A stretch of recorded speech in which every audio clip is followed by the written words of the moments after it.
I'm not going to hand these back to you now. If you were here and you took it, you got 10 points. You got full credit. So you don't really, I didn't make any other comments. But I'm going to keep them because I may hand them back to you at the end, but in the meantime, I want to see where your thoughts are, and I'll probably have you reflect on them at multiple points, on this at multiple points. So the GMO debate thing, I wanted to describe this a little bit more for you before you go on Thanksgiving vacation here. So maybe you can talk to your parents about it. Maybe you can do a little bit of research on the side, educate yourself a bit. I have opened up all of the remaining podcasts in the semester, and they all relate to GMOs. So while you're sitting there making a pecan pie or something, you can listen to them over the holiday here. So the way I'm going to do this, trying to figure out a way to make it kind of balanced and make it so that I can still give you a grade, but not have that grade tied heavily to the outcome of the debate, right? There's going to be 3 teams. A, B, and C are my uncreative names for them. You can come up with names for yourselves. There are going to be 3 roles in the debate. There's going to be the pro role, the con role, and the audience or judge role. All right? And then there are going to be 3 15-minute rounds. So each of the teams is going to get to rotate through each of the roles for one of the 3 rounds. Okay? Round 1 is going to be 5 minutes of pro, 5 minutes of con, and then 2 minutes each of rebuttal, approximately 15 minutes there. Round 2, it will be switched. Con will get to go first. 5 minutes of con, 5 minutes of pro, and then again 2 minutes of rebuttal. And then the third round will be 5 of pro and con, like the first round. So each team is going to switch roles each of the rounds. So every person in the class is going to get to defend a pro, a con, and then they're going to get to spend a round in the audience. If you're in the audience, I'm going to have a simple rubric that you can use to help judge the debate and the performance of the people in the debate. So you're going to score each of those rounds based upon the merits of the argument, not based upon whether you agree with this side or that side. Try to be objective and think about the merits of the 2 arguments that were being presented in that round. And the arguments have to be cumulative. That means you can imagine that all the low-hanging fruit is going to be offered in the first rounds, right? The obvious arguments. And then as the rounds progress, the arguments, you can't repeat arguments. You won't, in the scoring, you won't get points for repeating arguments. So you have to continue to build on the argument. So, for example, you may be in round 1 in the con group, and have argued that and came up with some of the more obvious arguments for con, and then you were in the pro group in round 3, and so you have to argue against your stance in that third round. Whereas the people you were arguing against have to build on your arguments in the later rounds. You guys following me here? I don't know. This was the only way I could think of to make it a kind of balanced thing, particularly since, based upon this, your feedback, and contrary to my expectations, something like 85% of you guys were mostly pro, either pro-balanced, pro-uncertain, or mixed. There were only a few of you who were genuinely con to GMOs. So that's not much of a fun debate. So I was going to make you guys all do all the roles. And then I said here, it is a debate. I don't know what the stakes are of the debate beyond just your grade in being able to present cogent arguments. I said stance that takes 2 out of 3 rounds wins bragging rights. And I'll try to form teams that place you in your natural stance last round. So the groups that I made. So don't be fooled by this. So you see the first column there. I have Khan, Zane, Wes, Megan, Saduo, and Damon. I didn't get feedback from you, so I just put you in a group. But if you want to switch with Nathan, you're welcome to, because he also didn't give me feedback. And this just means, even though that you folks are in the Khan group, you will get to argue pro in one of the opening rounds. But I tried to make it. And then some of you guys that I put in Con told me you were pro, but I put you in Con just to mess with you a little bit. You will get to argue pro. You guys following me here? So there's the Con, the mixed, and the pro. I'm open to suggestions. If anyone has any suggestions, you can either tell me now or send me an email if you think that there's a better way to structure it. But for now, this is mostly how it goes. If I was going to change anything on my own thinking about it, I would just think about the actual stakes of the round, the 2 out of 3. And bragging rights, is that really compelling? I don't know. That's that. Yeah. Yeah, absolutely. Yeah. Persuasiveness, style. I mean, it's a debate, right? Yeah. Okay. So that's that. Are there any questions? No? All right. So I'm going to try to get through, I want to get through some of this material here. This is the last of what I consider to be the really super science data heavy lectures. And it shouldn't be that bad. I'm just trying to teach you how your body actually uses food here. So here's some of the anatomy. The duodenum, we had been talking about the stomach last time. We're moving out of the stomach into the small intestines. And there are 3 parts to the small intestine: the duodenum, the jejunum, and the ileum. And cumulatively, it's about 21 feet long, your intestines, if you stretched it out. The small intestine, that is. The large intestine is about 4 feet. And what else do I want to say here? Well, the duodenum is the supposed mixing bowl. This is where we get a lot, and this is really the only part of the intestine that we're going to talk about in any kind of detail at all. This is where both the liver or I should say the gallbladder, as the liver is the intermediary, and the pancreas are going to put a lot of the enzymes and bile salts, etc., that are responsible for furthering digestion and neutralizing stomach acids, etc. This is where they get put in. That's why they call it the mixing bowl, quote unquote. Next is the jejunum.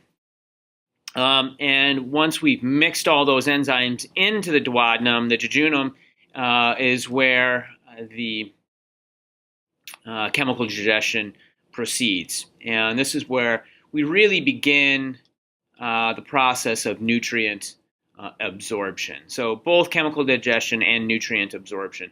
And then by the time we move into the ileum, it's mostly just the absorption of as many nutrients as we possibly can. So those are amino acids, carbohydrates, and the fatty acids. All right. So 90% of all of the food that you eat, all the nutrients that you absorb, that happens here in the small intestine, not in the stomach, not in the colon. All right. So I had talked about this before. All this absorption of nutrients happens across a membrane. So we want a really high surface area for this absorption. And if you look at the surface of your intestines, there is this almost fractal pattern. The first macroscopic structure you see is the plica circularis. And plica just means plaque, the circular plaques of the colon. So here, a segment of the jejunum has been opened up, and you can see the ruffles or the ridges, these circular ridges that go throughout the small intestine. This increases the surface area of the intestine, so we can absorb more nutrients as the food passes through. And then, if we were to look microscopically, so there's these plica circularis, but if we were to look microscopically at the surface of the intestine, which is this dramatic picture on the right-hand side, we see these villi, microvilli. And villi are just little finger-like projections that extend out from the surface. Microscopic, really hardly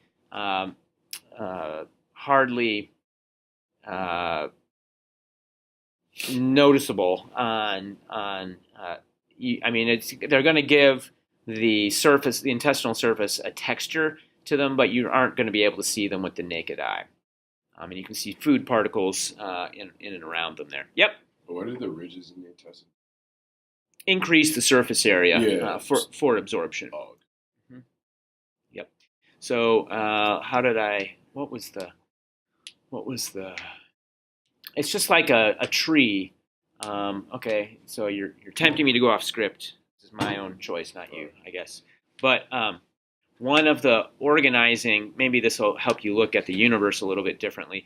One of the organizing principles that guides the formation of an organized system is, in the general, it is the interaction between n and n-1 dimensional surfaces.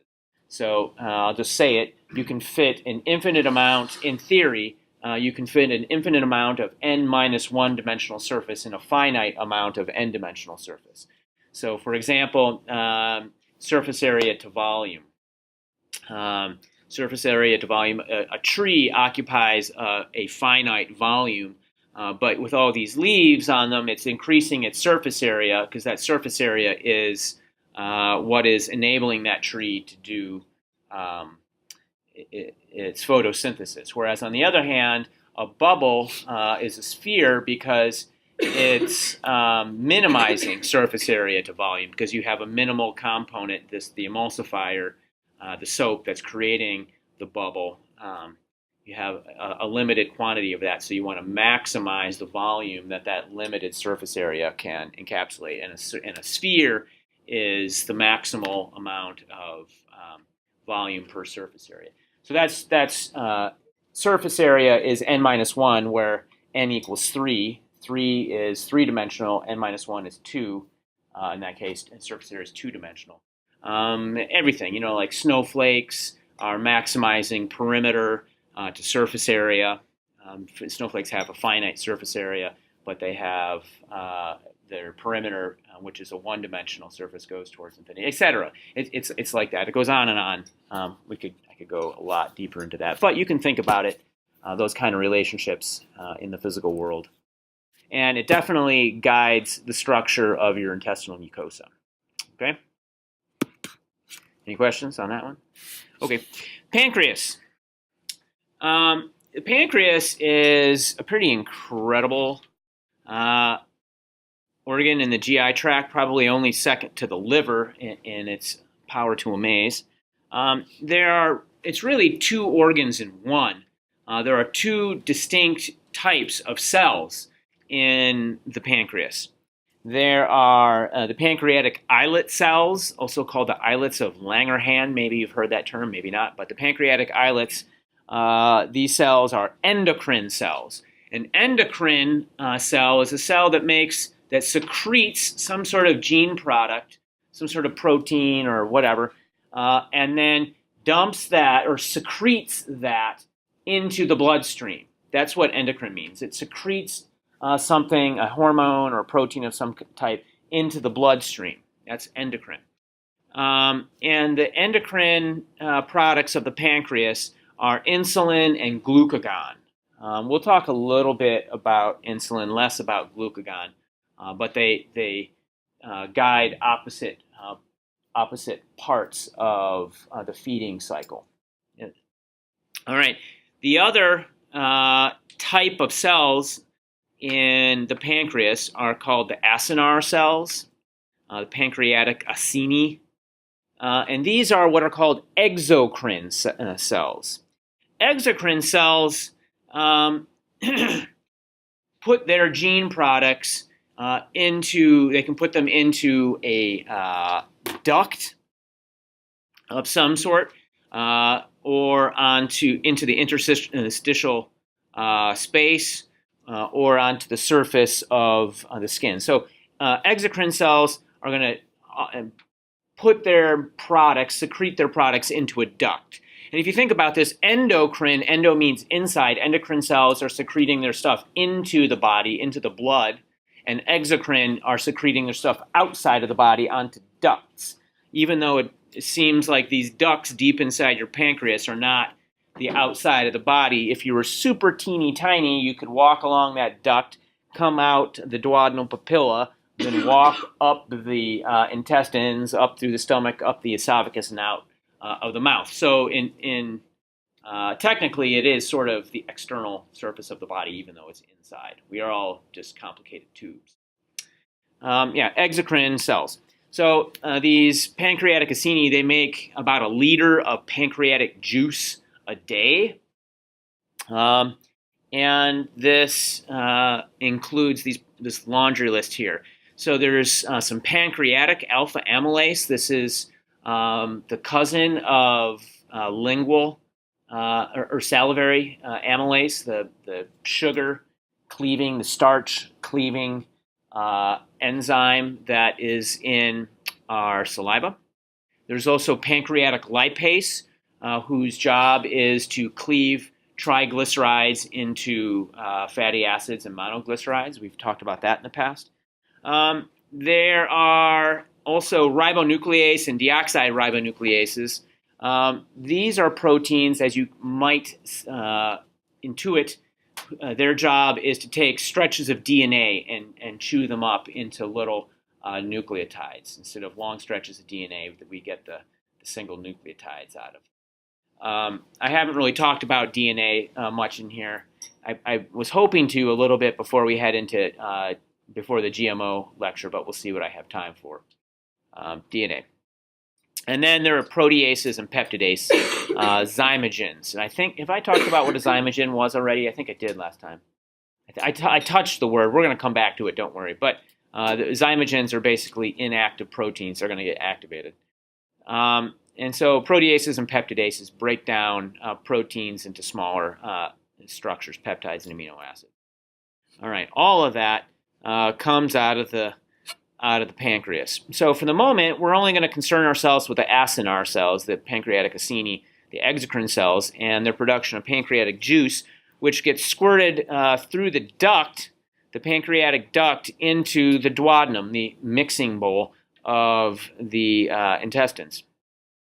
And it joins with the common bile duct to bring the bile salts from the liver or the gallbladder, where they've been stored.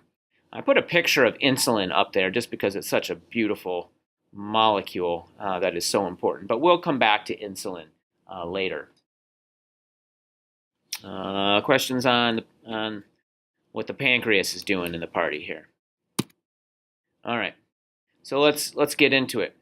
Let's talk about carbohydrates and this amylase. So all of this should be a pretty.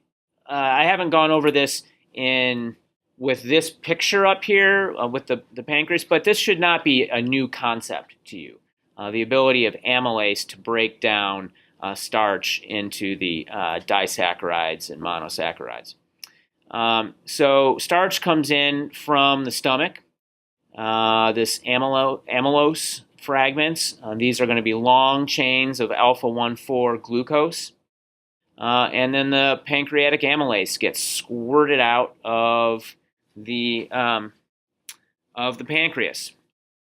And the reason this happens is the salivary amylase in general, does not like acidic environments. And so salivary amylase, once you swallow your food, it stops digesting that starch. This is why the adage of your grandma telling you to chew your food well, actually, there is something to that. There is a significant amount of starch digestion that happens in the mouth. And it stops in the stomach, although it does start once again in the small intestine, in the duodenum, as the pH is buffered higher and pancreatic amylase hits the scene. So it takes the starch, breaks it down into oligosaccharides and disaccharides of maltose, which, to remind you, is just the glucose 1,4-alpha linked to another glucose, just a disaccharide fragment of the starch. And then there are these brush border enzymes, which I decided to not make your brains blow up and show you in detail. But on these microvilli in the intestines, there are these complex glycoproteins that stick out, and they're called brush border enzymes that are not free in solution, but they're attached to the surface of the cells on the villi. And these are maltases that are going to break up maltose, dextrinases, and glucoamylases, a bunch of hydrolases that are going to basically liberate glucose from these longer saccharides. And then once it's all been broken down to glucose, the gut can absorb it. All right?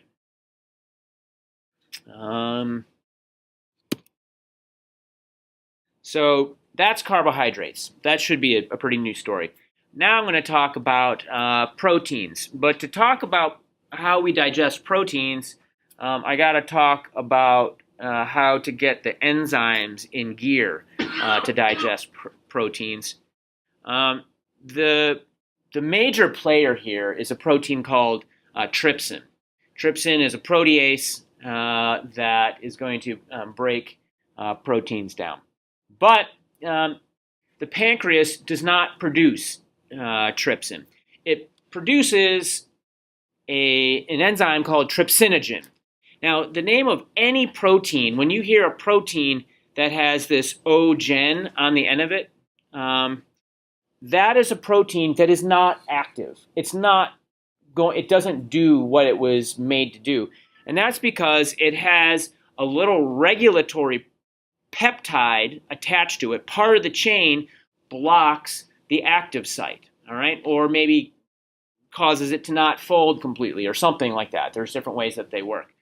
And so what has to happen is that little regulatory peptide's got to get clipped off the trypsin, off the trypsinogen to produce off the trypsinogen to make trypsin.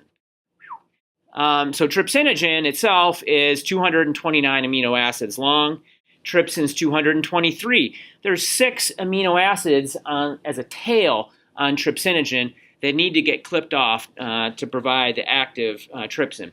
So this is initially achieved by another brush border enzyme, an enzyme attached to the surface of the lining of your gut called enterokinase. Enterokinase helps activate trypsinogen to trypsin. Now, conveniently, once that starts, trypsin itself is a real dynamo and is excellent at activating more trypsinogen. So once you flip the switch, it's this rapidly accelerating process. The more it's kind of like you guys probably saw what was that show? The Matrix, right? The movie Matrix. There's the evil secret agent, whatever he was, the guy with the glasses. and he would turn other people into him. And as that happened, it could like spread sort of logarithmically throughout a population. Well, that's kind of like what happens here. I don't know if that's a good analogy or not. But once trypsin starts going, it catalyzes a rapid conversion of all the other trypsinogen to trypsin. Well, trypsin also activates a number of other zymogens. So chemotrypsinogen and procarboxypeptidase are both proenzymes or zymogens. Zymogen, so I put this definition there, an inactive protein that's converted into an enzyme when activated by another enzyme. So trypsin is the major enzyme that's going to turn on all these other proenzymes. Zymogen and proenzyme are essentially synonyms, not explicitly, but for all intents and purposes here. All right. Any questions on that? So here is kind of an overview. Again, this probably isn't ideas that are completely foreign to you, but it's kind of like summarizing is what it is, a lot of what we've already talked about. It's tracking the progress of these three categories of nutrients through the body, starting in the mouth.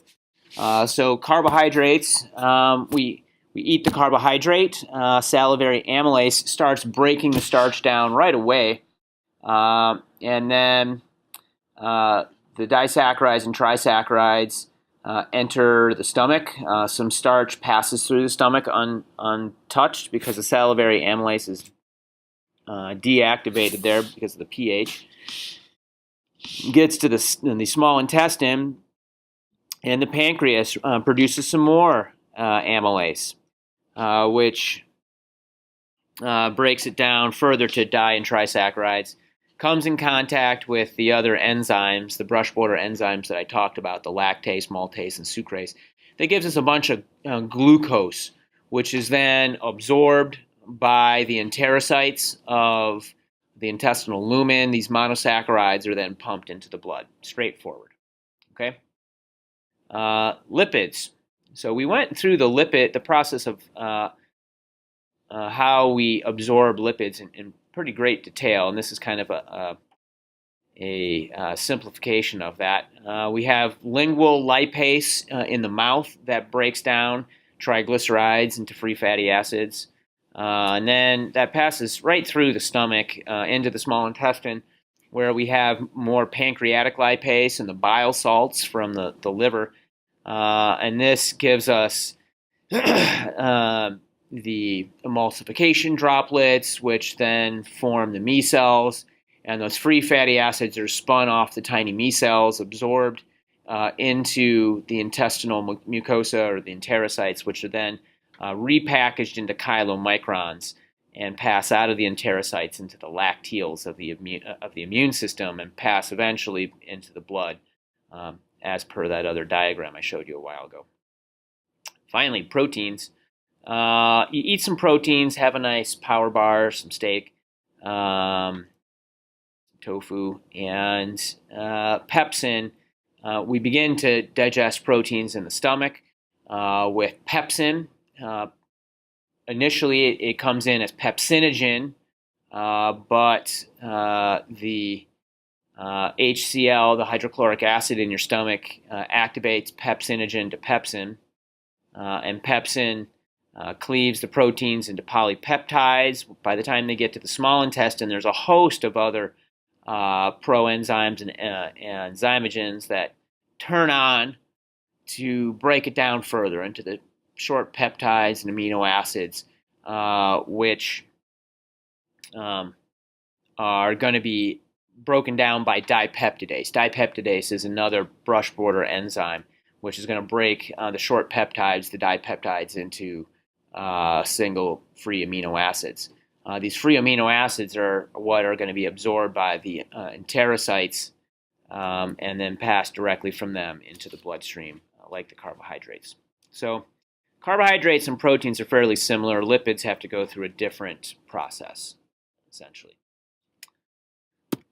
All right. So now the concept of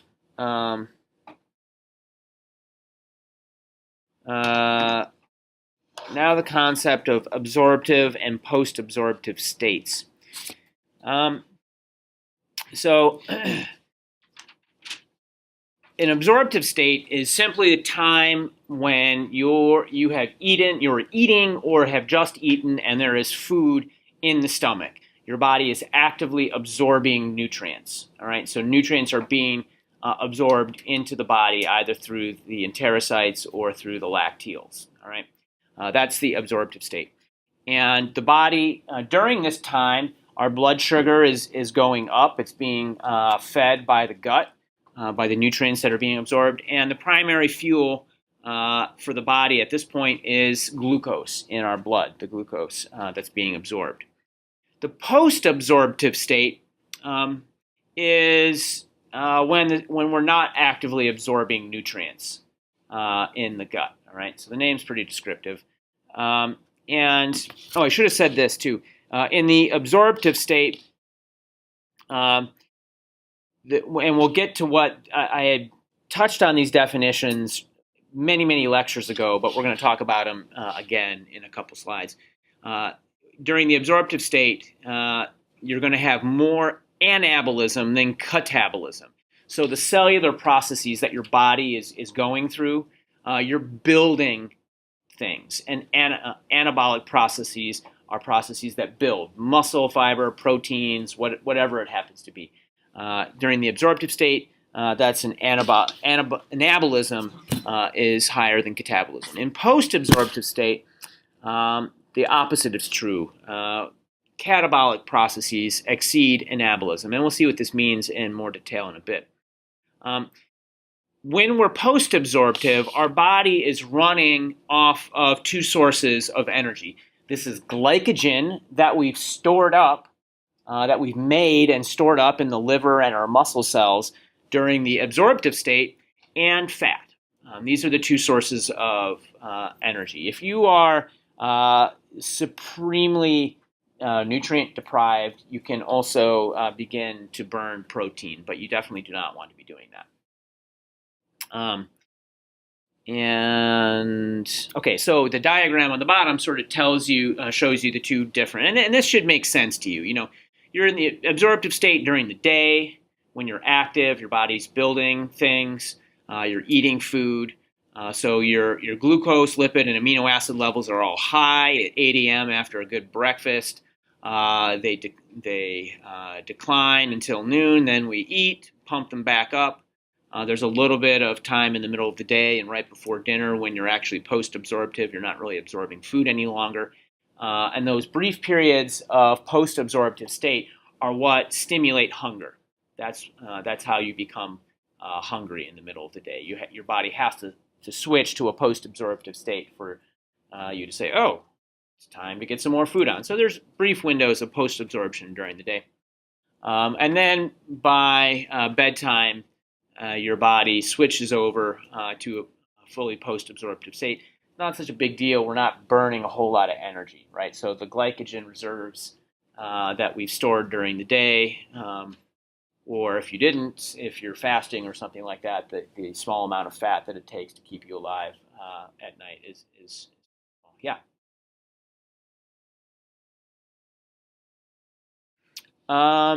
So if you take on a high nutrient load right before you plan to go to sleep, it does. There are some studies that show that it can affect your basal metabolism, the way in which your body burns energy, like the relative expression patterns of the different enzymes.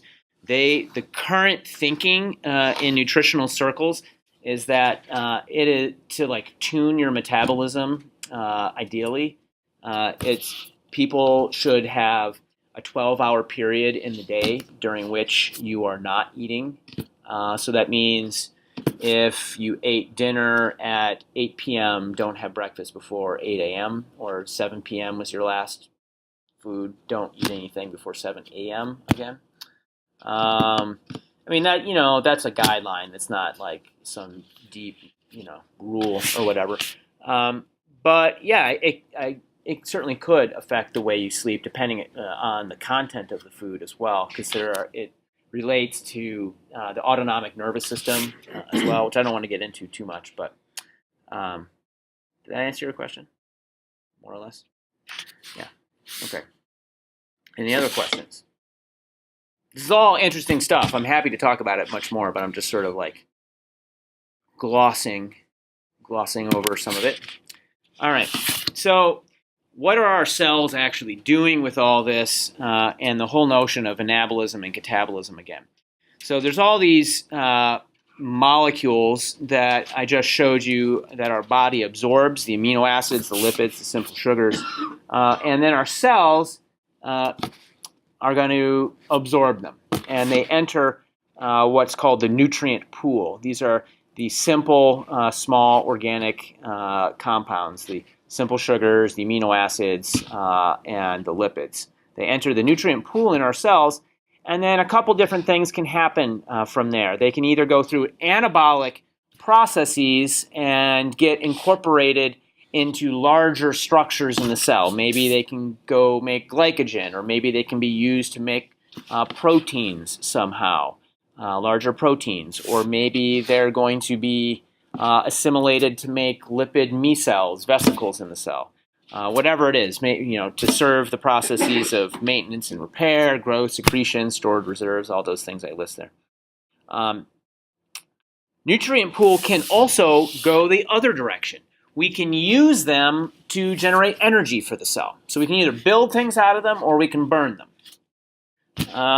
And I guess it's just like if you have some property, you have some nice trees on your property, you can either cut them down, and if it's a nice curly maple, you can plane it and build some cabinets out of it. Or if it's a junk pine, you can cut it down, chop it up, and make campwood out of it. You can either burn it or build out of it. So this burning it is a catabolic process, and in general, catabolism is just breaking more complicated structures into simpler structures. So we can go from these structural things like maintenance and repair proteins or whatever, and we can break those down and return those amino acids or sugars, whatever, to the nutrient pool, which then are free to go through energy conversion. And the principal organelle of energy conversion is the mitochondria. I think I've talked about this before. I should put a picture of Rickettsia rickettsii out there. It's a pretty interesting story. It was a bacteria that entered, I think I've told this story already, entered eukaryotic systems in the dawn of life, and the closest living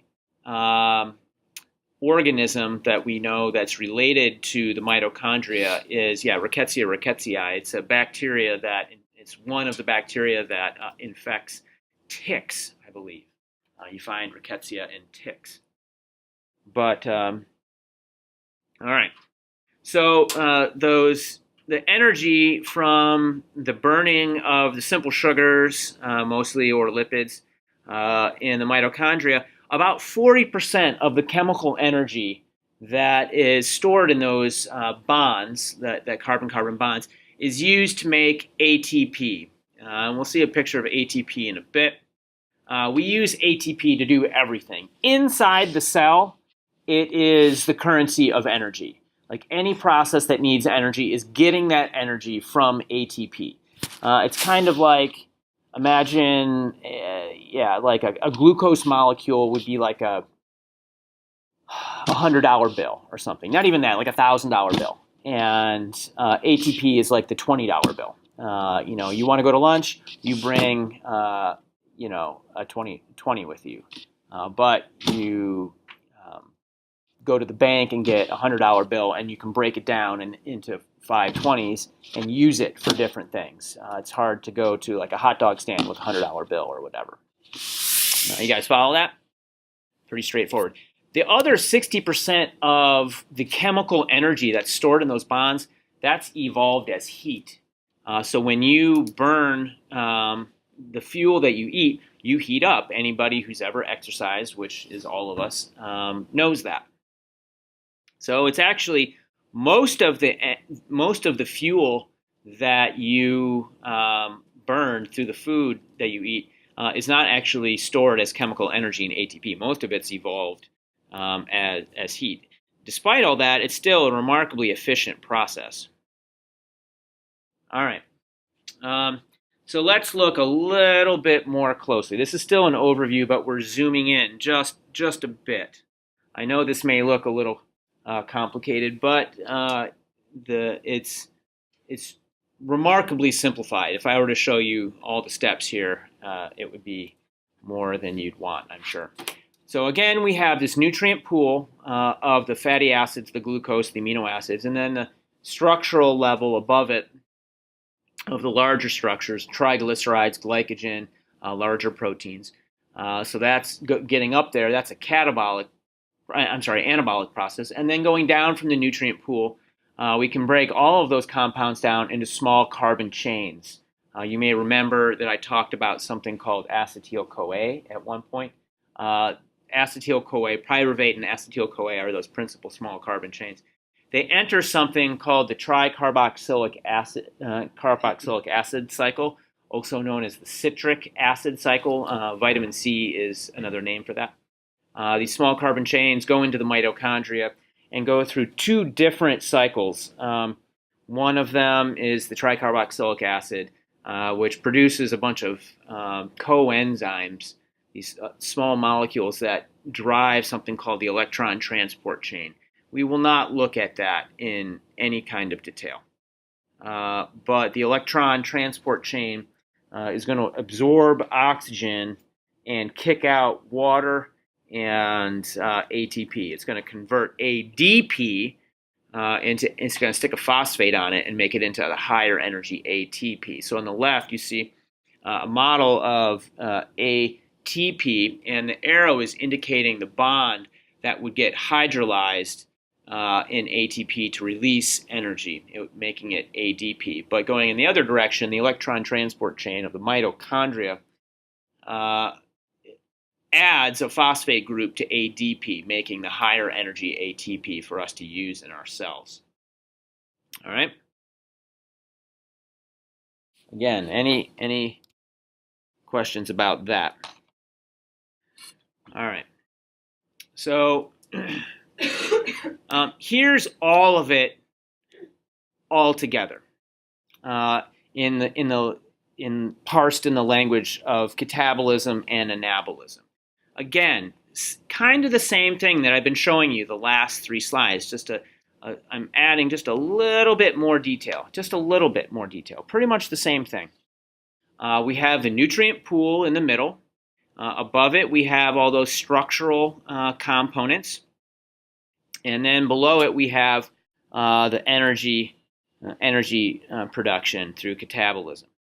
And the center of this whole thing is going from glucose in the middle down to pyruvic acid or pyruvate. And pyruvic acid is a 3-carbon chunk that is essentially half of glucose. So one glucose gives us 2 pyruvic acids.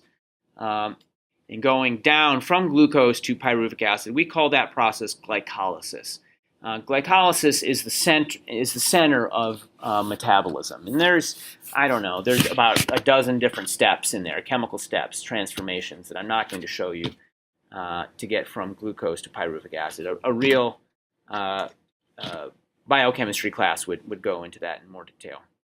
But anyways, pyruvic acid is taken up, or acetyl-CoA is taken up by the mitochondria and enters this whole process here. But all of the red arrows are catabolism, breaking things down, going from more complicated structures to smaller structures. And then all of the blue arrows are anabolic pathways. Okay, so that's the overview. Now, I'm going to take the same diagram. I'm going to remove some stuff and couch it in terms of absorptive and post-absorptive states, all right? So here's the absorptive state. This is when your tummy is full.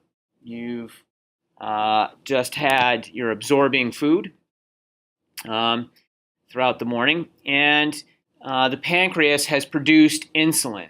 Insulin allows your cells, it activates the glucose transporter, which allows your cells to take up insulin. This is why people who are insulin resistant have really high blood sugar, but their cells are starving because they're not able to absorb any of that sugar. So during the absorptive state, when insulin has been triggered in healthy adults, a couple things happen. First of all, there's lots of glycolysis that happens. This helps us bulk up our ATP reserves. If our ATP had been depleted in our cells because we were post-absorptive, we hadn't been eating, and we don't have a lot of ATP on hand, we're going to take all that ADP that we're awash in, and we're going to reconstitute it as ATP. All right. So we go from glucose down to pyruvate, enter the mitochondria, and go through the whole rigmarole in there, the TCA cycle or citric acid cycle, and the electron transport chain gives us a bunch of ATP. And we see there that we're absorbing oxygen and putting out carbon dioxide. All right. So that is reflected in our breath, right? So that metabolic, that cellular respiration that you see there, this is why we breathe. When we inhale, we're bringing in oxygen for the electron transport chain. And when we breathe out, we're breathing out carbon dioxide. This is the oxidized carbon from the burning of the sugars that we ate. All right? And that's right where all of that derives from. What else is happening? Well, you can see that insulin is stimulating. I'm sorry, the type is a little small for those of you who can't read it. You're welcome to move closer. But insulin stimulates the storage of some of the glucose as glycogen. All right. So during the absorptive state, we're breaking some glucose down to replenish our ATP stores, and we're storing the rest of it away for bed to get us through the night. So insulin activates the glycogen formation. It also stimulates all the other arrows that you see are anabolic.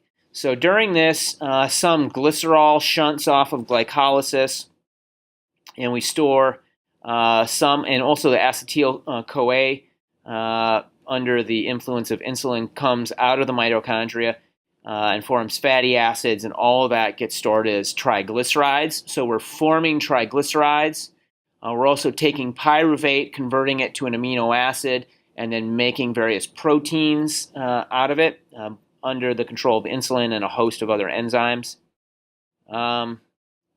Essentially, during the absorptive state, where the net flux is upwards, anabolic. We're building lipids, storing energy as lipids, storing energy as glycogen, building proteins.